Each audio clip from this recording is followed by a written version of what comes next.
স্বাগত সংসদ, আপনাদের সাথে আছেন শাবনাম আজিম। ৭১ জাতীয় সংসদ নির্বাচন আয়োজনে রোডম্যাপ প্রকাশ করেছে নির্বাচন কমিশন। নির্বাচন কমিশনার কবিতা খানম আজকে বলেছেন, স্বচ্ছ ও নিরপেক্ষ নির্বাচনের জন্য খানাখন্দহীন রোডম্যাপ তৈরি করেছে নির্বাচন কমিশন। এর মধ্যে সরকারি দলের পক্ষ থেকে এই রোডম্যাপকে একভাবে স্বাগত জানালেও বিএনপি বলছে এই রোডম্যাপ নীল নকশা বাস্তবায়নের সূচনা।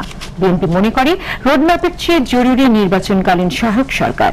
এ মাসে বিএনপির পক্ষ থেকে সহায়ক সরকারের রূপরেখা দেওয়ার কথা, তবে দলের চেয়ারপারসন বেগম খালেদা জিয়ার লন্ডন সফরের কারণে এই মাসেই রূপরেখা দেওয়ার বিষয়টি অনিশ্চিত হয়ে পড়েছে। প্রধানমন্ত্রী শেখ হাসিনা সহ আওয়ামী লীগের শীর্ষ নেতারা বিএনপি চেয়ারপারসন বেগম খালেদা জিয়া আর দেশে ফিরবেন কিনা এমন প্রশ্নও তুলেছেন। বিএনপি নেতারা এর জবাবে বলেছেন, বেগম জিয়া অবশ্যই দেশে ফিরবেন, আগামী দিনের আন্দোলনেও নেতৃত্ব দেবেন। রাজনীতির মাঠে নির্বাচনী উত্তাপ নিয়ে আজ কথা বলবো ৭১ সংযোগে, এবং আমাদের ৭১ সংযোগে অতিথি হয়ে আজ এসেছেন অ্যাডভোকেট সৈয়দ মজিম হোসেন আলাল, যুগ্ম মহাসচিব, বাংলাদেশ জাতীয়তাবাদী দল বিএনপি, আছেন অসীম কুমার উকিল, সংস্কৃতি বিষয়ক সম্পাদক, বাংলাদেশ আওয়ামী লীগ, এবং আছেন ব্যারিস্টার শামীম হায়দার পাটোয়ারি, চেয়ারম্যানের উপদেষ্টা, জাতীয় পার্টি। সকলকে স্বাগত জানাচ্ছি ৭১ সংযোগ। এবং দর্শক আপনারা আছেন, আপনারা আমাদের মতামত জানাতে পারেন, প্রশ্ন করতে পারেন।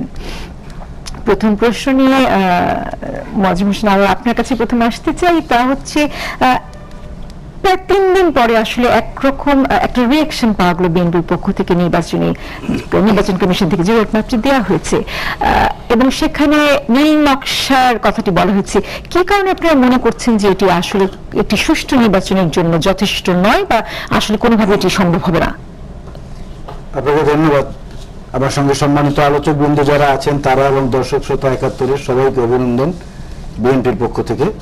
আমি সরাসরি যদি আপনার কথার উত্তর দেই তাহলে বলতে হবে এমনটা করে যে রোড ম্যাপ ঠিক আছে ওনারা দিয়েছেন, ভালো কথা, কিন্তু এই রোডটা, ম্যাপের মধ্যে যে রোডটা, সেই রোডটা কি হাইওয়ে নাকি ফিডার রোড নাকি ক্রস রোড নাকি ইউলুপের কোনো একটা রোডের সঙ্গে সংযুক্ত, এটা বোঝার অনেক বিষয় রয়ে গেছে।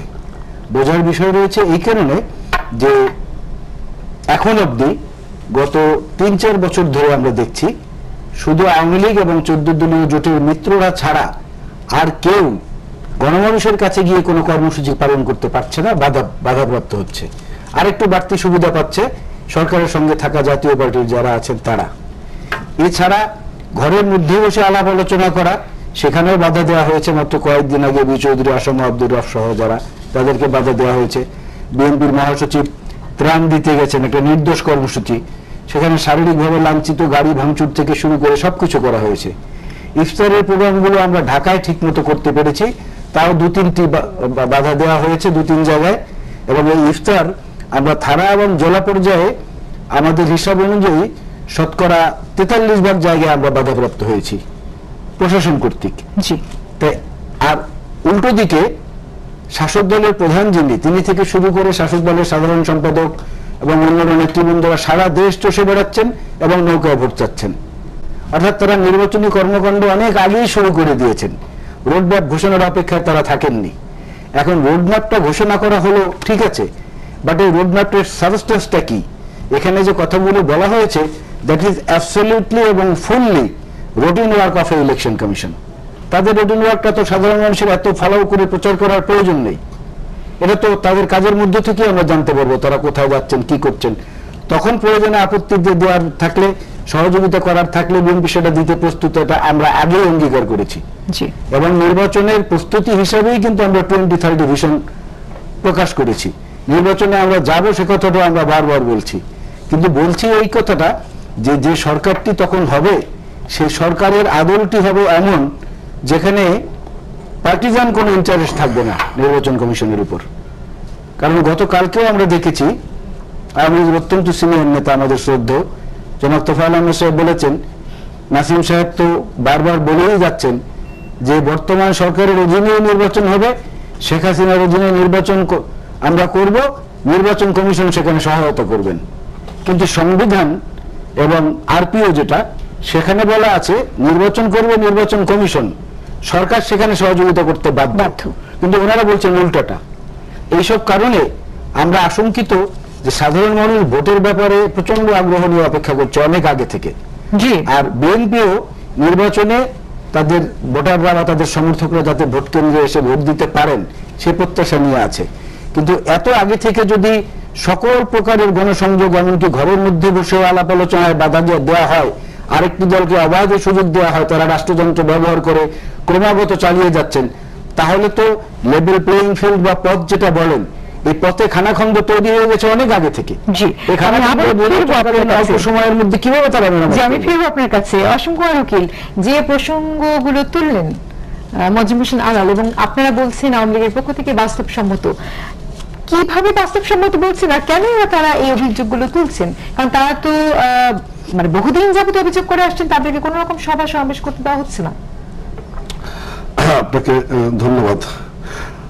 সামগ্রিকভাবে দেশে একটি নির্বাচনমুখী আবহাওয়া বিরাজ করছে, কেন্দ্র থেকে তৃণমূল পর্যন্ত, রাজনৈতিক অঙ্গন থেকে শুরু করে পেশাজীবী সহ সর্বস্তরের মানুষের মাঝে, যার এই ধারাবাহিকতায় নির্বাচন কমিশন তাদের নির্বাচনী পথ নকশা ঘোষণা করেছে।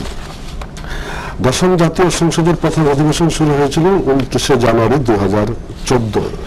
সংবিধান অনুযায়ী 2019 সালের 28শে জানুয়ারির পূর্বে এই একাদশ জাতীয় সংসদ নির্বাচন অনুষ্ঠিত হবে। সেই লক্ষ্যে সবাই কাজ করে যাচ্ছে। নির্বাচনের সামগ্রিক বিষয়গুলিকে বিবেচনায় রেখে আজ থেকে ধরুন 18 মাস পরে নির্বাচন হতে পারে, 19 মাস পরে হতে পারে, 17 মাস পরে হতে পারে, নির্বাচন কমিশনের মূল লক্ষ্য থাকবে একটি অবাধ, সুষ্ঠু, নিরপেক্ষ এবং অংশগ্রহণ নির্বাচন অনুষ্ঠিত করা। সেই লক্ষ্যে তারা রোডম্যাপটুকু ঘোষণা করেছে, যেখানে 7টি অবশ্য করণীয় বিষয়গুলিকে তারা হাইলাইট করেছে। 7টি পয়েন্ট, যেমন আইনি কাঠামো পর্যালোচনা, সংস্কার, এরকম 7টি কাঠামো যা নির্বাচনের জন্য প্রয়োজনীয়, যা নির্বাচনের অনেকগুলো বিষয় আবার সেখানে উল্লেখ হয়নি, এই নিয়ে অনেক কথা চলছে। 7টি তাদের দৃষ্টিকোণ থেকে 7টি বিষয় তারা এখানে করেছে, এজেন্ডা হিসেবে দিয়েছে। এই বিষয়গুলো নিয়ে আলাপ আলোচনা করবে যারা স্টেক হোল্ডার, যারা নির্বাচনে অংশগ্রহণ করবে, 40টি নিবন্ধিত দল, এর বাইরেও বিভিন্ন শ্রেণী পেশার মানুষ আরো নিবন্ধিত হতে পারে। হ্যাঁ, সে সুযোগ আছে। নিবন্ধিত দলের কথা বলতে 40টি নিবন্ধিত আছে এরা, এবং এর বাইরেও বিভিন্ন শ্রেণী পেশার মানুষের সাথে কথা বলবেন। যাহা তারা দিয়েছে, যারা করণীয় হিসেবে চিহ্নিত করে দিয়েছে, আর বাইরে আলোচনা করা যাবে না তা না, অবশ্যই আলোচনা করা যাবে। আলোচনা করার জন্য জায়গাগুলিকে উন্মুক্ত করা হয়েছে, এবং সেই বিষয়টুকুকে সামনে রেখেই যারা নির্বাচন প্রক্রিয়ায় ক্ষমতার পালাবদলে বিশ্বাসী তারা অংশগ্রহণ করবে, সেটি প্রত্যাশা। এর মধ্য থেকে অনেকের অনেক কথা আসছে। বিএনপি আজকে আনুষ্ঠানিকভাবে তাদের প্রতিক্রিয়া ব্যক্ত করেছে, এর পূর্বেও তারা প্রতিক্রিয়া ব্যক্ত করেছে। এখানে আমরা যখন বলছি পথ নকশা, তখন তারা বলছে নীল নকশা। আসলে এই আমাদের বন্ধুবর আলাল ভাই একটু কথা বলেছে যে ঘরের বিষয়ে, ঘরের ভিতরে বসে আলোচনা করার সুযোগ দেওয়া হচ্ছে না। বাংলাদেশের রাজনীতির ইতিহাস আমরা যারা দেখেছি, আপনি সহ আমরা এখানে যারা আলাপ আলোচনা করছি, আমরাও কিন্তু 75 ছাত্র রাজনীতিতে হাতে করে নিয়ে আমরা এখানে এসেছি। আমাদের এটাই ছিল সামরিক স্বৈরাচার বিরোধী আন্দোলন। সেই আন্দোলন একসময় রূপান্তরিত হয়েছে আমার ভোট আমি দেবো, যাকে খুশি তাকে দেবো, ভোটের মাধ্যমে ক্ষমতার পালাবদল হবে। সেই প্রক্রিয়া আমরা 90 সালে সর্বদলীয় ছাত্রকে গঠন করেছিলাম, স্বৈরাচারী সরকার পতন হয়েছিল, গণতান্ত্রিক প্রক্রিয়ার মধ্যে ক্ষমতার পালাবদল শুরু হয়েছে। একটি জায়গায় অন্তত আমরা আস্থা আনতে পেরেছি যে নির্বাচন প্রক্রিয়ার মধ্যে দিয়ে ক্ষমতার পালাবদল হবে। সেই ক্ষেত্রে মাঝে মাঝে ব্যর্থ ঘটনার চেষ্টা করা হয়েছে। 1/11 হিংস্র থাবাও পড়েছে, সাধারণ মানুষ প্রতিরোধ গড়ে তুলেছে, নির্বাচনী প্রক্রিয়ার মধ্যে ক্ষমতার পালাবদল হয়েছে। সেক্ষেত্রে নির্বাচন প্রক্রিয়ার মধ্যে দিয়ে আমরা গণতান্ত্রিক ব্যবস্থাকে কতটুকু শক্তিশালী করতে পেরেছি, সমস্ত কাঠামোগুলির দুর্বলতা আমরা কাটিয়ে উঠতে পেরেছি, কোনো আলোচনাটা করা যাবে। কিন্তু নির্বাচনের প্রক্রিয়ায় অংশগ্রহণের ব্যতি রেখে অন্য কোনো প্রক্রিয়ার কথা বলা হলে আমাদের ঘর পড়া ঘরে শুধু মন্তব্য বা আমাদের চিন্তা থাকে। একেবারে একমত, কিন্তু তারপরে আপনার কাছে যে প্রশ্নটা আসলে জানতে, যখন বাস্তবসম্মত বলছেন, অন্যদিকে একেবারে সুধী মহল থেকে পাশাপাশি যারা বিশেষজ্ঞ তারাও এগুলো বিশ্লেষণ করে বলছেন যে দুটো বিষয় একেবারে অনুপস্থিত এই রোডম্যাপের মধ্যে, যা কিনা একটি হচ্ছে গিয়ে কালো টাকা, অন্যটি হচ্ছে গিয়ে আপনার পেশি শক্তি, যে এই দুটোর বিষয় আসেনি।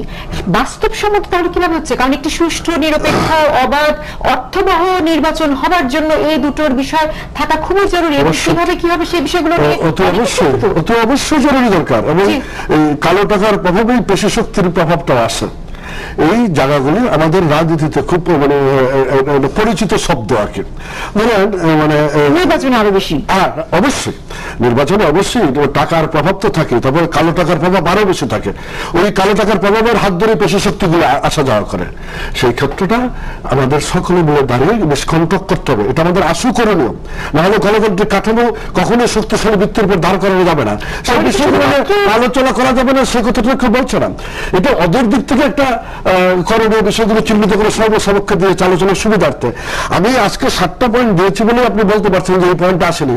অবশ্যই পয়েন্টটা আমরা যে কেউ আলোচনা করতে পারবেন, এবং আলোচনা যে করেছে আমার আহ্বান থাকবে নিবন্ধিত দলগুলো যারা আলোচনায় যাবে, বাইরে যারা আলোচনায় যাবে, তারা আলোচনা শেষ করে এসে প্রেস কনফারেন্স করে বলবে যে আমরা কালো টাকার কথা বলেছি।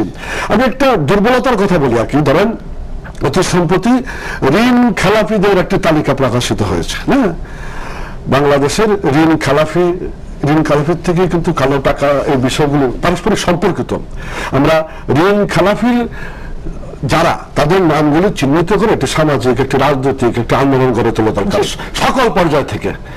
এটা ঋণ খেলাফি ব্যাংক দিয়েছে বলে চিৎকার করানো যায় এই 100টা লোক ঋণ খেলাফি, এদের ব্যাপারে জনসচেতন থেকে শুরু করে গণপ্রতিরোধ গড়ে তোলা দরকার। ব্যাংক থেকে শুরু করে রাষ্ট্রের সকল পর্যায়ে কথা বলা দরকার। শিক্ষাঙ্গনে এর উপর লেখাপড়া করা দরকার। মিডিয়াতে এর ব্যাপারে কথা বলা দরকার যে এই ঋণ খেলাপি ব্যক্তিটা এগুলি করছে কি করে, সেটা কতটুকু সম্ভব, কতটুকু আগাতে পারছি, কেন পারছি না। আজকে আমি যখন মিডিয়াতে বসে কথা বলছি যে ঋণ খেলাপের বিরুদ্ধে স্পষ্ট ভাষায় কথা বলা সম্ভব কিনা, কারণ তারা স্পন্সর যারা ঋণ খেলাপি। এটা বাংলাদেশের রাজনীতি বা বাংলাদেশের সমাজ জীবনে বাংলাদেশের উন্নয়নের ক্ষেত্রে একটি প্রতিবন্ধক কালো টাকা। তার মানে এটুকু কি আসলে আমরা বুঝতে পারি যে ওই সংলাপের আগ পর্যন্ত যতগুলো ফাঁক আছে সেই ফাঁকগুলো নিয়ে আসলে রাজনৈতিক দল কিছু বলবে না, বিশেষজ্ঞরা বলতে থাকবে। একমত হচ্ছি, আমি অবশ্যই জায়গাটাকে অ্যাড্রেস করতে চাই। শুধু একেবারে ঢালাওভাবে বাস্তবসম্মত একদিক থেকে একেবারে বললাম, মাঝখান থেকে ব্যারিস্টার শামীম হায়দার, তারপরে আপনার কাছে যদি আসি, আপনারা তুলনামূলকভাবে দুপক্ষই আসলে রক্ষা করেছেন বলে মনে হচ্ছে। একদিকে বলেছেন যে সাধুবাদ জানিয়েছেন, অন্যদিকে আবার বলেছেন সময় যদি মানে সময় যে টাইম ফ্রেমটি আছে সেটা যদি মানতে না পারে তখন আসলে জবাবদিহিতা করতে হবে। এই রোডম্যাপ নিয়ে অতি উৎসাহিত হওয়ারও কিছু নাই, আবার নিরুৎসাহিত হওয়ারও তো কিছু নাই। রোডম্যাপে কি আছে আমি পড়েছি, রোডম্যাপটা নতুনত্ব কিছুই নাই। এটা যা আছে বাংলাদেশের যতবার নির্বাচন কমিশন আসছে তারা সবাই এই কাজগুলোই করে। নতুন একটা জিনিস অ্যাড হয়েছে এবার, সেটা হচ্ছে তারা বিভিন্ন স্টেক হোল্ডারের সাথে মিটিং করবে, সেখানে নারী ব্যক্তিদের সাথে আলাদাভাবে মিটিং করবে। এটা আগে ছিল না, আগে নারী কমিশনারও ছিল না, এবং একজন আসছেন কবিতা খানম, হয়তো সে কারণে এটা ভালো উদ্যোগ। এছাড়া বাকি যেগুলো আছে এগুলো সবই তাদের রুটিন ওয়ার্ক। ভোটার তালিকা আপডেট করা, সীমানা আপডেট করা, লোক নিয়োগ করা, অফিস এস্টাবলিশ করা। আর এই পেশি শক্তি বা কালো টাকা যা সমালোচনা করছে, আমাদের যে ইলেকশন ম্যানুয়াল আছে, আরপিও আছে, বাইলজ আছে, এগুলো সব ওর ভিতরে আছে যে আপনি টাকা ব্যবহার করলে এটা ইলিগাল এন্ড করাপ্ট প্র্যাকটিস হবে। ইন্দিরা গান্ধী নিজের ভোটও পর্যন্ত বাতিল হয়ে গেছিল এই কালো টাকা ব্যবহারের জন্য, করাপ্ট প্র্যাকটিসের জন্য। সেগুলো সবই আইনি কাঠামোর মধ্যে আছে, এখানে নতুন কিছু নাই। তো বিএনপি যে জিনিসটা চাচ্ছে নির্বাচন কমিশনের কাছে, এটা আমার ব্যক্তিগত অভিমত, এটা অযাচিত চাওয়া যে নির্বাচনকালীন সরকার নিয়ে নির্বাচন কমিশন রোল প্লে করবে, আইন প্লে করবে। এটা কিন্তু কঠিন কাজ নির্বাচন কমিশনের জন্য। হ্যাঁ, নির্বাচন কমিশন যেটা করতে পারে যে আমরা বিএনপিকে ভোটে আনার জন্য দুই পক্ষকে আলোচনার ব্যবস্থায় তারা মিডল ম্যান আম্পায়ার রোলটা প্লে করতে পারে। সেটা করবে কিনা এটা সময় বলবে। আমার ব্যক্তিগত অভিমত তাদের করা উচিত, সেটাও তাদের এখতিয়ারের মধ্যে পড়ে না, বা রাষ্ট্রের প্রয়োজনে সুষ্ঠু নির্বাচনের প্রয়োজনে যে কোনো রোল তাদের নেওয়া উচিত। এখন বাকি যে জিনিসগুলো, এগুলো নির্বাচনগুলো তাদেরকে করতেই হবে। রোডম্যাপে যা আছে, রোডম্যাপের একটা ছোট্ট ফ্ল আছে, যেটা আমার মানে আইনি ব্যাখ্যায় আসে। নির্বাচন কখন হবে এটা তো প্রাইম মিনিস্টার জানেন, আর কেউ কিন্তু জানেন না। প্রাইম মিনিস্টার যদি বলেন, আগে তো সংসদ ভেঙে দিতেন, এখন আইনে তো সংসদ ভেঙে দেওয়া লাগে না, উনি বলবেন নির্বাচন করবেন, সেটা উনি 3 মাস পরে বলতে পারেন, 1.5 বছর পরে বলতে পারেন। রোডম্যাপ দেখে মনে হচ্ছে যে নির্বাচন কমিশন নিশ্চিত যে মাননীয় প্রধানমন্ত্রী 18 ডিসেম্বরের আগে ইয়া করতে বলবেন না, নির্বাচন মানে কল করবেন না, সেটা তাদের একটা অবশ্যই গাইডলাইন থাকবে। আর আমি যেটা মনে করি, খানাখন্দহীন খানাখন্দ নির্বাচন করলে তো এই কাজগুলো করতেই হবে, ভোটার তালিকা শুদ্ধ করতে হবে, একেবারে রুটিন করতেই হবে। এর বাইরে খুব বেশি এক্সেপশনাল কিছু এখানে আছে বলে আমার মনে হয়। এবং লেভেল প্লেইং ফিল্ডের যে কথাটি বলা হচ্ছে সেটি মানে স্পষ্ট করে ইসি থেকে জানিয়ে দেওয়া হয়েছে যে 90 দিনের আগ পর্যন্ত কিছু করা সম্ভব নেই। সেটি আসলে সরকারের ক্ষেত্রে কোন রকম কোন বিষয় করা যায় কিনা? না, ডেফিনেটলি করা যায়। আমি আপনাকে কিছু উদাহরণ এখন দিতে চাই। বাবা অসীমদা যে কথাগুলো বলেছেন অত্যন্ত শ্রুতিমধুর, এমনটাই হওয়া উচিত, কিন্তু বাস্তবে কি তাই হচ্ছে না। অতীতেও হয়তো আমরা করিনি, কম করেছি, মাগুরা করেছি, আমরা তারপরে ঢাকায় আমরা মিরপুর তেজগাঁও অন্যায় করেছি। আর আওয়ামী লীগ যেটা করেছে 72 থেকে 75 পর্যন্ত শিক্ষা প্রতিষ্ঠানের ব্যালট বাক্স ছিনতাই থেকে শুরু করে 7টি না 8টি না 10টি রশিদ ইঞ্জিনিয়ার নির্বাচিত হয়েছেন, সেখানে মোস্তাক সাহেবকে নির্বাচিত ঘোষণা করা হয়েছে। মেজর জলিল বরিশাল থেকে নির্বাচিত হয়েছেন, তাকে বাদ দিয়ে হরনাথ বাইনকে ঘোষণা করা হয়েছে। ডক্টর আজহারউদ্দিন সাহেব আজকের প্রধানমন্ত্রীর যিনি, তার পিতা আমাদের শ্রদ্ধেয় নেতা মরহুম শেখ মুজিবের বিরুদ্ধে প্রতিদ্বন্দ্বিতা করেছিলেন, এই জন্য হেলিকপ্টারে করে তাকে ঢাকায় এনে 32 নম্বরে তাকে বসিয়ে রেখে তারপর সেখানে নির্বাচন করা হয়েছে। করে সেখানে আজকের প্রধানমন্ত্রীর পিতা আমাদের শ্রদ্ধেয় নেতা শেখ মুজিবুর রহমান সেখানে বিজয়ী হয়েছেন। তো 72 থেকে 75 পর্যন্ত শিক্ষা প্রতিষ্ঠান থেকে জাতীয় রাজনীতিতে নির্বাচনের সমস্ত কলুষিত অধ্যায়গুলো, যেগুলো বাংলাদেশের মানুষ জানতো না। 54তে যুক্তফ্রন্টের নির্বাচন, জয়লাভের নির্বাচন সুষ্ঠু হয়েছে, 70-এর নির্বাচন সুষ্ঠু হয়েছে। যে আওয়ামী লীগ স্বাধীন দেশে ক্ষমতায় এলো, এই নির্বাচনী ব্যবস্থাটা পুরোপুরি পাল্টে গেল। এখানে বিএনপি একদম ধোয়া সাফ সুতোর কথা কিন্তু আমি বলছি না, বিএনপি শাসনামূলক কিছু ঘটনা হয়েছে, কিন্তু তুলনা করলে বিএনপিটা হচ্ছে বিন্দু আর এটা হচ্ছে একটা মহাসমুদ্র। কারণ আমরা 2014 নির্বাচন, তারপরে পরবর্তী স্থানীয় সকলগুলো নির্বাচনে আমরা দেখেছি আওয়ামী শিশু লীগের ভোটাররাও ভোট দিয়েছে, 13-14 বছরের ছেলেরা ঘুরে ঘুরে ভোট দিয়েছে। আপনাদের মিডিয়ার কল্যাণে আমরা দেখেছি 13টি থেকে 17টি করে এক একজনে ভোট দিয়েছে। ডে নাইট ভোট হয়েছে, ডে নাইট ক্রিকেটের মতো। রাতের বেলা ব্যালট বাক্স ঢুকানো হয়েছে, নৌকায় সিল মেরে সকালবেলা গণনা করা হয়েছে। আবার টি-20 ক্রিকেটের মতো 3 ঘন্টায় ভোট শেষ হয়ে গেছে, 8টায় ভোট শুরু, 11টায় শেষ। সুতরাং আশঙ্কা তো জাগতেই পারে। আর তার মধ্যে আরো যেটা সংযুক্ত হয়েছে, election commission itself is very contradictory till now. কিভাবে আপনাকে আমি বলি, এই প্রধান নির্বাচন কমিশনার 15 থেকে 20 দিন আগে ঘোষণা দিয়েছিলেন ইভিএম পদ্ধতি আমরা বাদ দিয়েছি, ইভিএম আর হবে না আগামী নির্বাচন। তিনি আবার নতুন করে রোডম্যাপের সময় বললেন ইভিএম নিয়ে আলোচনা হবে, আমরা বাদ দিইনি। নাম্বার 1। নাম্বার 2 হচ্ছে ইলেকশন কমিশন 4টি পর্যায়ে ভাগ করেছিলেন, 4 জন নির্বাচন কমিশনারকে দায়িত্ব দিয়ে, যে আপনার দায়িত্ব আপনারই। সেখানে নির্বাচন কমিশনের মাহবুব তালুকদারের দায়িত্ব ছিল নিয়োগ, পদোন্নতি, পদায়ন এইগুলো পর্যবেক্ষণ করা। কিন্তু সেখানে তাকে না জানিয়ে অফিস থেকে শতাধিক নির্বাচনী কর্মকর্তাকে নিয়োগ, পদায়ন এবং পদোন্নতি দেওয়া হয়েছে। এই যে ইটসেলফ কন্ট্রাডিক্টরি, এটাকে যদি এক পাশে রাখেন, না আমি শেষ করে দিচ্ছি, 10 সেকেন্ড, এটাকে যদি আপনি এক পাশে রাখেন, আর এক পাশে যদি এইভাবে নিয়ে আসেন যে ইলেকশন কমিশনের যেটা শামীম হায়দার পাটোয়ারি বলছে, আমি তাকে ধন্যবাদ জানাই, সংসদ বহাল থাকবে, জাতীয় পতাকা নিয়ে মন্ত্রীরা ঘুরবে, এখানেই তো মাঠটা অসমতল হয়ে রয়েছে, যদিও সাংবিধানিক কারণে। কিন্তু সংবিধানের বাইরেও কিছু ইথিক্যাল ব্যাপার আছে, সেটা কতটুকু সম্ভব, কিভাবে সম্ভব সম্ভব আপনাকে আমি বলি। ফোনটা একটু দর্শক ভাই একটু থাকেন, আমি ভুলে যাব। ফোনটা হলো নির্বাচন কমিশনের সাধারণত 3টি রোল থাকে, একটা হলো কনস্টিটিউশনাল, একটা হচ্ছে আপনার টেকনিক্যাল, একটা হচ্ছে ইথিক্যাল। এই অতি সম্প্রতি, আমি বেশি বড় দেশের উদাহরণে যাব না, নেপালে রাজতন্ত্রের পতন হয়েছে। রাজতন্ত্রের পতন হওয়ার পরে গণতান্ত্রিক আন্দোলনের মধ্যে সেখানে যে নির্বাচন কমিশন গঠিত হয়েছে, সে প্রধান নির্বাচন কমিশনার 45 দিনে 90টি সভা করেছেন স্টেক হোল্ডারদের সঙ্গে, 90টি দিনে 2টি করে সেখানে একটি সুষ্ঠু নির্বাচন হয়েছে। আজকে নেপালে গণতন্ত্রের সুবাতাস বইছে। তো ইথিক্যালি তো এই নির্বাচন কমিশনার যদি একটি কথা বলতেন, শামীম যেটা কথাটি বলছে সেই কথাটি সূত্র ধরে বলছি, শুধু একটি কথা বলতেন যে নির্বাচনে লেভেল প্লেইং ফিল্ড তৈরি করা, কিংবা নির্বাচন কোন সরকারের অধীনে হবে, এগুলো রাজনৈতিক দলগুলো মিলে আলোচনা করে ঠিক করবে, তাহলে তো এত বড় প্রশ্ন জাগতো না। সেটা না করে উনি বললেন সরকারই এটা নির্ধারণ করবে, এবং উনি আরো বললেন যে বর্তমান সরকার সুষ্ঠু নির্বাচন করতে সম্ভব বলে আমরা মনে করি। আরো কিছু বিষয় সরকারের আরো কিছু ব্যবহার করা হয়েছিল বোধহয়। আমি একটু দর্শক ফোনটি নিয়ে নিই। হ্যালো, দর্শক আছেন? খুব সম্ভবত ফোনটি কেটে গেছে, আপনি চেষ্টা করুন, নিশ্চয়ই আমরা আবার আপনাকে নিতে পারবো। তবে বিরতির সময় গেছে, আরো অনেকগুলো বিষয় নিয়ে আলোচনা আছে, নিশ্চয়ই আমাদের সাথেই থাকবেন। সংযোগে আরো একবার, এবং আমরা যে বিষয় ছিলাম সেখানে আবার ফিরে যেতে চাই যে নির্বাচন কমিশন আসলে কতটুকু কি করতে পারে, সেই রোড ম্যাপটি কতটুকু ভালো হলো, কি হলো না হলো, তা নিয়ে অনেকগুলো কথা হলো। কিন্তু যে জায়গাটিতে সংবাদ মাধ্যমগুলো বেশি বলছে যে যত না বিএনপি নির্বাচন কমিশনের রোড ম্যাপ নিয়ে কথা বলছে, তার চেয়ে বেশি আসলে বলছেন যে ওই সময় নির্বাচনকালীন সহায়ক সরকারের বিষয়টি নিয়ে। কিন্তু আমরা দেখলাম যে সহায়ক সরকারের রূপরেখাটি রোজারিদের পরে আসার একটি কথা ছিল, সেটি এলো না, এবং বর্তমানে বিএনপির চেয়ারপারসন বেগম খালেদা জিয়াও দেশের বাইরে আছেন, সবকিছু মিলিয়ে এই রূপরেখা কবে আসবে এবং সরকার যে বিষয়টি বলছেন তা নির্বাচন কমিশন কিভাবে মানে ইম্পোজ করতে পারে বা সেখানে তাদের কি ভূমিকাটি থাকবে তা যদি একটু বুঝি। জি, আপনাকে ধন্যবাদ। এই প্রসঙ্গে আমি একটি নতুন শব্দ যোগ করতে চাই। আপনার প্রশ্নের উত্তরে আমি সরাসরি যাব। সেটা হচ্ছে যে বাংলাদেশের আগামী যে প্রত্যাশিত নির্বাচন, জাতীয় সংসদ নির্বাচন, সেই নির্বাচনটা চ্যালেঞ্জটা কিন্তু নির্বাচন কমিশনের না, চ্যালেঞ্জটা কিন্তু সরকারের।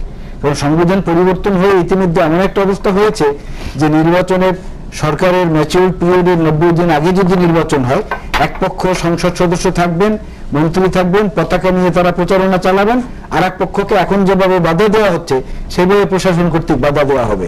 সেখানে নির্বাচন কমিশনের রোলটা কতটুকু পালন করতে দিবে সরকার, এজন্য সরকারের জন্য এটা প্রথম চ্যালেঞ্জ। দ্বিতীয় চ্যালেঞ্জ হচ্ছে যে সরকার যেভাবে অনেক আগে সকল রাষ্ট্রযন্ত্র ব্যবহার করে প্রচারণায় নেমে গেছেন, তারা কিন্তু প্রচারণা অনেকখানি এগিয়ে আছেন। এটা ব্যালেন্স করার সুবিধা বিরোধী দলকে দেওয়া হবে কিনা, সেটাও একটা প্রশ্ন। এই জন্য আমরা বলছি যে নন পার্টিজান, পার্টি ইন্টারেস্ট যাদের থাকবে না, সেরকম একটি সরকার। এটা আমি জানি না রূপরেখাটা কিভাবে হবে। আর বেগম খালেদা জিয়া লন্ডন গিয়েছেন, তাতে কোনো বিষয় না। ইনফরমেশন টেকনোলজির যে ওই বর্তমান বিশ্বে এগুলো প্রকাশ করা, প্রচার করা কিংবা কোনো মুখপত্রের মাধ্যমে তুলে ধরা, সেটাও কোনো আশ্চর্য হওয়ার কিছু থাকবে না। সে জায়গাটা আমরা যেটা চাচ্ছি, আমরা চাচ্ছি যে আজকের যিনি প্রধানমন্ত্রী আছেন তিনি ওই সময়টায় দায়িত্ব পালনে থাকবেন না, যে কোনো একটা বিকল্প পদ্ধতি বের করতে হবে। That is the focal point. তারপরে এই সঙ্গে আনুষঙ্গিক অন্যান্য আরো শর্তগুলো সেখানে থাকবে। আমরা দেখেছি এখানে এর আগেও যে সংবিধানের বর্তমান সংবিধান যে অবস্থায় আছে সেখানেও কিন্তু ব্যত্যয় অনেক রকম ঘটেছে। যেমন অপরিবর্তনীয় অসংশোধনযোগ্য একটি সেকশন আমি বলি 7B 7 খ, সেখানে বলা আছে যে জোরপূর্বক রাষ্ট্র ক্ষমতা দখল করলে দ্যাট মিনস মিলিটারি কুকে বোঝানো হয়েছে, করলে পরে রাষ্ট্রদ্রোহ এবং তার সর্বোচ্চ শাস্তি এই যাবজ্জীবন বা মৃত্যুদণ্ড। But ironically Awami League has done this, Awami League has violated this section. কিভাবে আমি বলি, 7 খ যদি অপরিবর্তন এবং অসংশোধনযোগ্য হয়, সেখানে আরেকটি সাবসেকশনে বলা আছে, 7 খ এর একটি সাবসেকশনে, যে কেউ বা কোনো গোষ্ঠী যদি এই ধরনের কর্মকাণ্ডকে অনুমোদন দেন, মার্জনা করেন কিংবা অনুসমর্থন করেন, তারাও রাষ্ট্রদ্রোহিতার অভিযোগে অভিযুক্ত হবেন। তাহলে আওয়ামী লীগ যে ইন্ডেমনিটি দিয়ে দিল মঈনুদ্দিন সরকার ফখরুদ্দিনকে, 7B অলরেডি ভায়োলেট করা হয়েছে। ভায়োলেশন যদি হয়, সংবিধান কেন সেখানে পরিবর্তন হতে পারবে না? একটি সরকারের জন্য অবশ্যই চাইবো, অবশ্যই হতে পারে। একজন দর্শকের ফোন 90 তো হয়েছে, যেটা সংবিধানে ছিল না, ইনসার্ট হয়েছে পরে। আমি রাজবাড়ি থেকে বলছি। জি, বর্তমানে দেশে যে রাজনৈতিক সংস্কৃতি বিদ্যমান, অর্থাৎ রাজনীতিতে সাম্প্রদায়িক শক্তি ও অগণতান্ত্রিক প্রভাব আগের যে কোনো সময় বেশি, এই অবস্থায় নির্বাচন কমিশনের পক্ষে অবাধ, নিরপেক্ষ, শান্তিপূর্ণ নির্বাচন করা সম্ভব কিনা। আরেকটি কথা হলো, নির্বাচনের সরকার এখানে বড় গুরুত্বপূর্ণ নয়। আমাদের রাজনৈতিক দলগুলি যদি অপশক্তির কবল থেকে মুক্ত হতে না পারে, তাহলে নির্বাচন কোনো ভালো পরিবেশে থাকবে না। নির্বাচনের আগে দলীয় নির্বাচন করতে পারবেন কিনা। জি দর্শক, অনেক ধন্যবাদ। অসংখ্য অনুকূল আপনার কাছে চলে আসতে চাই। রাজবাড়ির বিপ্লবী প্রশ্নের উত্তরে শুরু করে খুব সুন্দর প্রশ্ন করেছেন ভাই আমার। আপনার জানার জন্য আমাদের দলের যে আভ্যন্তরীণ সংকট অবশ্যই নিরসনের কাজ চলছে। আপনি নিজের বিভিন্ন প্রচার মাধ্যমে খেয়াল করে থাকবেন, আমাদের সাধারণ সম্পাদক মাননীয় মন্ত্রী জনাব ওবায়দুল কাদের প্রতিটি দিনে এই ব্যাপারে কাজ করছেন। আমরা আশা করছি নির্বাচনের তফসিল ঘোষণার পর্বে আমাদের দলের ভেতরকার যে সংকটগুলি আছে এগুলি নিরসন করতে পারবো। আর আপনি যথার্থই ধরেছেন, নির্বাচনকালীন সরকার কিংবা দলগুলির সামগ্রিক নির্বাচনে অংশগ্রহণ এর মাঝে যে সংকটগুলি বিরাজমান, আমাদের যে ধর্মস্থ রাজনীতির আবর্তিত বাংলাদেশ, সেখানে কি ঘিরে যে জায়গাগুলি, সেই জায়গাগুলি আসলে আমাদের অ্যাড্রেস করা দরকার, কথা বলা দরকার। এই জায়গাগুলি আমরা এমন একটি বিষয় নিয়ে হঠাৎ করে আটকা পড়ছে যে অন্য বিষয়গুলিকে যেতেই পারছি না। নির্বাচন প্রক্রিয়া শক্তিশালীকরণের অন্যান্য বিষয়গুলি যেতে পারছি না। আমি বলছিলাম যে অনেকগুলি প্রশ্ন ছড়িয়ে দিয়েছে ভাই আলাল, সরকারের চ্যালেঞ্জ যেগুলো চ্যালেঞ্জ না, মানে এর মধ্যে ধরেন বলতে বলতে বলছেন যে 73 নির্বাচনের সময় বঙ্গবন্ধুর প্রতিদিনই একজনকে নিয়ে এসে 32 করে বসিয়ে রাখা হয়েছে। এটি সঠিক তথ্য নয়, সর্বোপরি মানে এই তথ্যটি সঠিক নয়। 1973 সালে বঙ্গবন্ধুর জনপ্রিয়তা চ্যালেঞ্জ করবে, তারপর তাকে নিয়ে আমরা ঢাকা আটকে রাখতে হবে, এটি আলাদা যুক্তিসঙ্গত না। যুক্তির খাতিরে, তর্কের খাতিরেও আমরা এই জায়গাটা না, আপনার সন্দেহ ছিল আপনার দাউদকান্দি নির্বাচন তারা ছাড়তে পারলো, দাউদকান্দি নির্বাচন সেটা ঠিক আছে। আবার বলতেছেন শিশু কিশোর লীগ, শিশু কিশোর লীগ মানে বাংলাদেশ আওয়ামী লীগের কোন অঙ্গ বা সহযোগী সংগঠন নেই। অনেক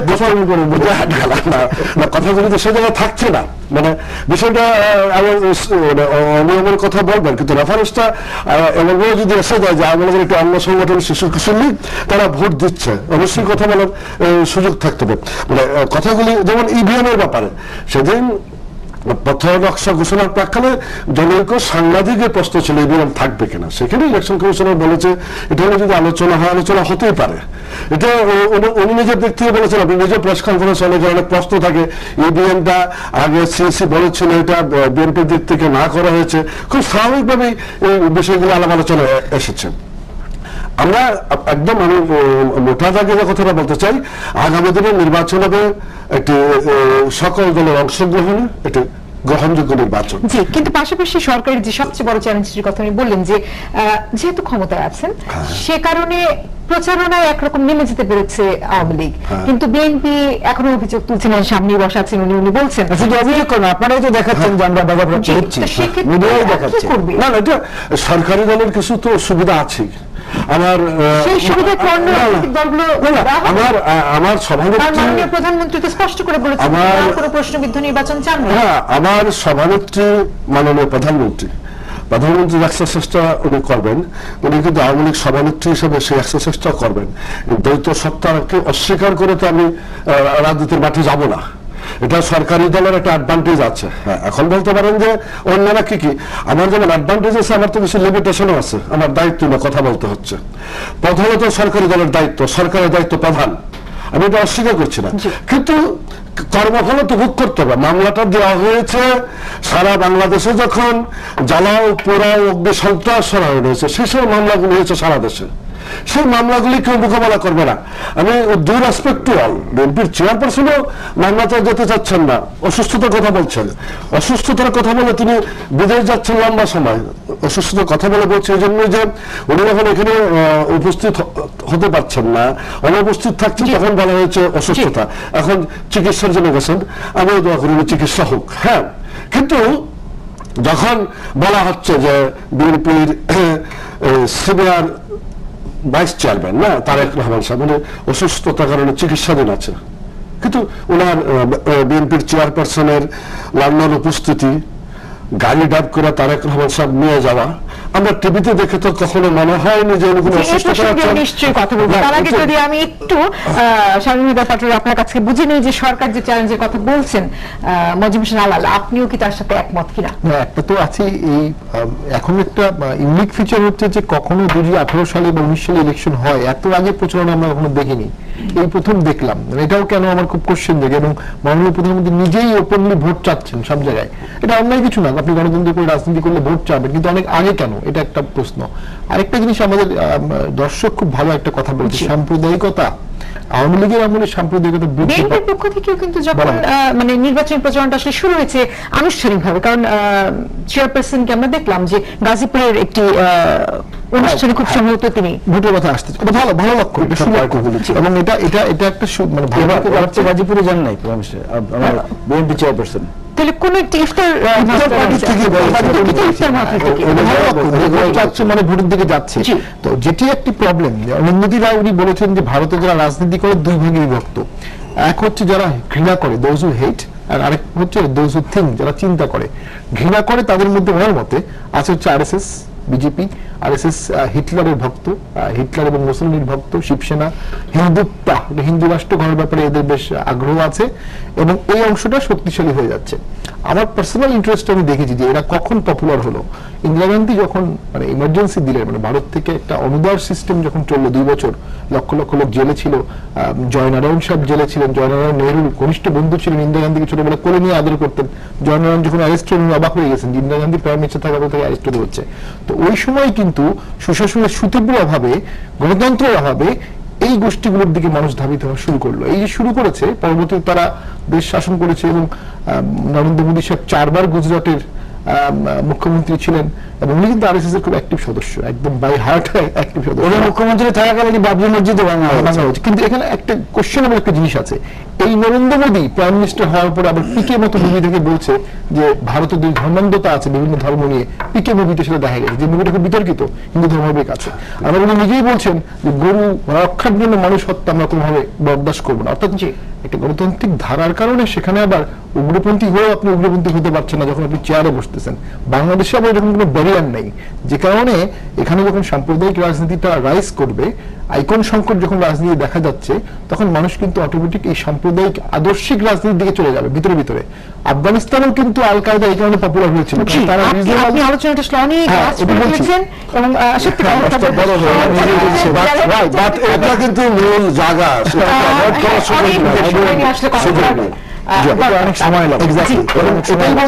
যদি নির্বাচনে বিএনপির জন্য আমি যেটা মনে করি, নির্বাচন কমিশন, সরকার, এভরিবডির, মিডিয়ার বিএনপির জন্য হোপ তৈরি করা দরকার। বিএনপিকে যদি আপনি কিভাবে তৈরি করা যায় তা নিয়ে বিরতির পর ফিরে এসে কথা বলতে চাই, কারণ বিরতির সময় হলো। দর্শক নিচ্ছে বিরতি, থাকুন আমাদের সাথে। আরেকবার আমন্ত্রণ, আপনাদের সাথে শাবনাম আজিম এখন আছি এবং প্রশ্ন আবার আমি মজুম হোসেন আল্লাহ আপনার কাছে নিয়ে এসেছি, যেহেতু আমার সময় খুব বেশি পাবো না। বেগম খালেদা জিয়া বর্তমানে লন্ডনে চিকিৎসার জন্য গেছেন এবং আমরা জানি সেখানেও আসলে বেশ কিছু ইম্পর্টেন্ট কাজ হওয়ার কথা বলে অনেক রকম জল্পনা কল্পনা কথাবার্তা চলছে এবং বেশ কিছু ব্যক্তিও সেখানে আছেন। তো যে সময়টিতে উনি গেছেন সেই সময়টি আবার খুব গুরুত্বপূর্ণ।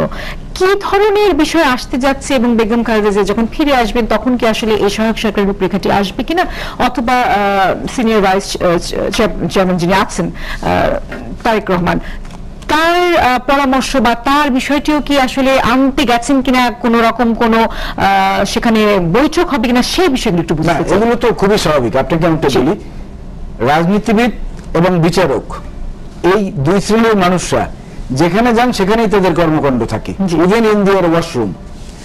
একমাত্র তারা, প্রশাসনের এবং অন্যান্য ক্যাডারের লোকদের, ডাক্তার সাহেবদের কিন্তু এই সমস্যাটা নেই, ইঞ্জিনিয়ার সাহেবদের। এই 2 শ্রেণীর লোকরা যেখানে যান, যে কারণে অনেক সময় দুষ্টুমি করে অনেকে বলেন যে ঢেকি সঙ্গে গেলে ধান বানে। তো এক হলো না গেছেন ছেলের সঙ্গে দেখা করতে এবং নিজের চিকিৎসার জন্য, আর এক হলো বিএনপির 1 নম্বর শীর্ষ নেতা এবং 2 নম্বর শীর্ষ নেতা দুজনের সাক্ষাৎকার হচ্ছে। সেখানে তো রাজনৈতিক পরিস্থিতি নিয়ে, আগামী নির্বাচন নিয়ে আলোচনা হবে, এটাই তো স্বাভাবিক এবং এটাই স্বতঃসিদ্ধ, এটা হতেই পারে, হওয়াটা খুবই স্বাভাবিক। এবং তার পরবর্তী ফলশ্রুতিতে আপনি যে কথাগুলো বলেছেন সেই প্রসঙ্গে একটা পরিষ্কার চিত্র হয়তো আমরা অচিরেই পেয়ে যাব। অসম্ভব কিছু না, এটাকে আমি অস্বীকার করি না, কিন্তু আমার বিষয়টা হচ্ছে যে ওই যে কথাটি আমি বলেছি যে চ্যালেঞ্জটি হচ্ছে সরকারের। অসীম অত্যন্ত চমৎকারভাবে বলেছেন যে মানি মাসেল এই সম্পর্কে ইলেকশন কমিশনের কোনো কিছু বক্তব্য নাই। মানি মাসেল আজকে কোন দিকে? মাসেল তো আমরা দেখতেই পাচ্ছি। আমাদের উপর নিপীড়ন নির্যাতন বাদ দেন, যুক্তরাজ্যের সর্বশেষ যে রিপোর্ট, স্টেট ডিপার্টমেন্টের রিপোর্ট বাংলাদেশের উপরে, সরকারের বিরাগ ভাজন হলেই তার কোনো সুরক্ষা থাকে না। বিরাগ ভাজন হলেই হয়, সমালোচনা করিও না, বিরোধী দলও না। তারা অনেকগুলো উদাহরণ দিয়ে দেখিয়েছেন, বলার সময় আমার কাছে নাই।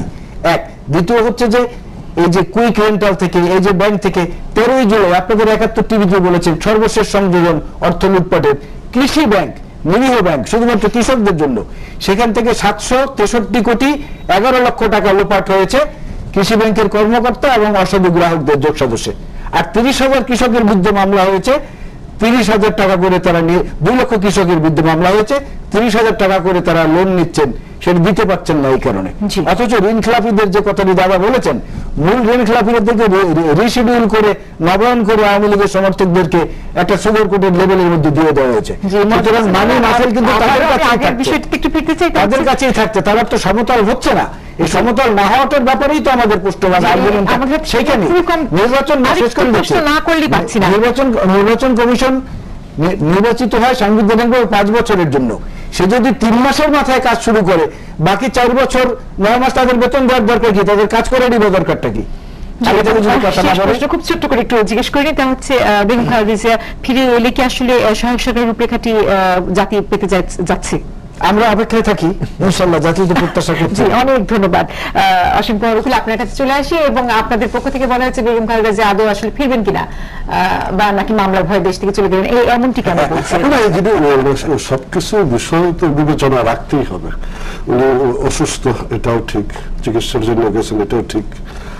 আবার যে বিএনপির 1 নম্বর ক্ষমতাধর এবং 2 নম্বর ক্ষমতাধর ব্যক্তি এক জায়গায় বসেছেন, আপনার আলাল ভাই আলাল কিন্তু একটা কথা বলেছে যে আইটির যুগে দাঁড়িয়ে সহায়ক সরকারের রূপরেখার মধ্যে এসেও পড়তে পারে, ফাইনাল করার পদ্ধতি এসেও পড়তে পারে,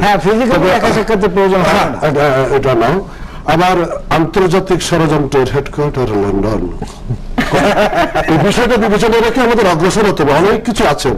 আবার এটাও ঠিক, স্বাভাবিক সরকার আর নির্বাচনকালীন সরকারের একটি পার্থক্য থাকবেই, তবে সবকিছু সংবিধান সম্মত হবে, সবকিছুই সকলকে নিয়েই হবে।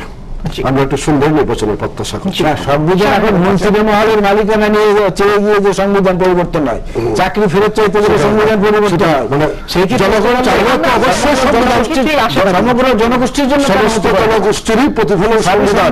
আবার যদি সমস্ত জনগোষ্ঠী চায় তাহলে তো প্রতিফলন হবে। সমস্ত জনগোষ্ঠী চাইলে অবশ্যই যে কোনো সংবিধান যখন 91 সালে কিন্তু ঐক্যমতের ভিত্তিতে একটা সেই সময় ফার্স্ট আর্টিকেল গভর্নমেন্ট করা হলো, শাহাবুদ্দিন সাহেব বিচারপতি থাকা থেকে আবার গেলেন, আবার বিচারপতি পদে ব্যাক করলেন, এই একটা কন্ডিশন দিয়েছিলেন ব্যাক করার রাস্তা রাখতে হবে, এবং এই একটা ঘটনার জন্য কিন্তু সংবিধান অ্যামেন্ডমেন্ট করা হয়েছে একটা ব্যক্তির একটা ইচ্ছার জন্য। সবই রাষ্ট্রের প্রয়োজন। সমস্যাটা হলো 2 দলের ঐক্যমত হবে কিনা, মিলিয়ন ডলার কোশ্চেন হচ্ছে এটা। ঐক্যমত না হলে কি হবে? সংবিধান অনুযায়ী রূপরেখা বিএনপি দিবে কিভাবে? সংবিধান অনুযায়ী বিএনপির পক্ষে আমার ব্যক্তিগত বিমত, আমি বিএনপির পক্ষে বলছি না, সম্ভাবনা আছে, খুব কঠিন। কারণ আপনি যদি সহায়ক সরকার একটা করেন, একটা ক্যাবিনেট থাকবে, সেই ক্যাবিনেটে এমপির বাইরে যারা আসবেন, বিএনপি তো সংসদের বাইরে, সংসদের বাইরে থেকে যদি আপনি ওই সরকারের প্রতিনিধিত্ব করেন, স্ট্যাটাসটা কি হবে? ক্যাবিনেট মেম্বার হলে একটা পার্সেন্টেজের বেশি আপনি পারবেন না, 10% আই থিঙ্ক। তো 10 জন হলে একজন সর্বোচ্চ পাবে, সেটাতে বিএনপি হ্যাপি হবে না। জিএম কাদের একটা উদাহরণ দিয়ে বলেছেন যে উপদেষ্টা পদে বিএনপির শীর্ষ নেতৃবৃন্দকে ওখানে রাখা যেতে পারে, এটা ওনার প্রপোজাল, এটা কম্প্রোমাইজ ভালো, কিন্তু আসলে কিন্তু সংবিধান মেনে নিয়ে জিনিসটা করা কঠিন। আবার সংবিধান তো আওয়ামী লীগ না চলে তো পরিবর্তন হবে না, অ্যাবসলিউট মেজরিটি পার্লামেন্টে তাদের, আপনি তো অন্য কোনোভাবে এটা পরিবর্তন করতে পারবেন না।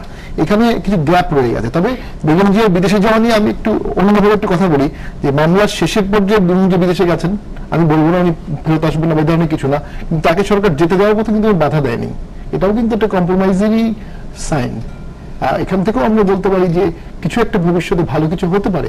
একটা উদাহরণ 2 দলকেই হতে হবে না, বাধা থাকে কোনো সময় দেওয়া হয়নি। বেগম খালেদা জিয়াই কিন্তু 11-এর সময় দেশের বাইরে যাননি তার ছেলেদেরকে চরম নির্যাতনের পরেও, কিন্তু আজকের দিনে প্রধানমন্ত্রী তিনি কিন্তু কয়েকবার গিয়েছেন। আরেকটি সমস্ত ভেরি পার্টিনেন্ট, আমার 5 সেকেন্ড লাগবে। জাতিসংঘের মানবাধিকার সনদে স্বাক্ষরকারী একটি দেশ হচ্ছে বাংলাদেশ।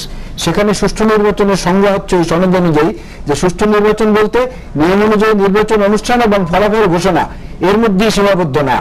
দেখতে হবে অংশগ্রহণকারী দলগুলো এবং প্রার্থীরা উৎসাহ সহকারে নির্বাচনে অংশগ্রহণ করেছে, সরকারও চাচ্ছে বিএনপি আলাপ আলোচনার মাধ্যমে একটা সুন্দর ফলাফল দিক। সেই আলোচনার পরটি যে দুয়ারটি খুললো সেটি আসলে কতটুকু কার্যকর হবে তা দেখার জন্য এখন অপেক্ষা। দর্শক নিশ্চয়ই আপনারা থাকবেন আমাদের সাথে, ভালো থাকবেন এবং 71 থাকবেন।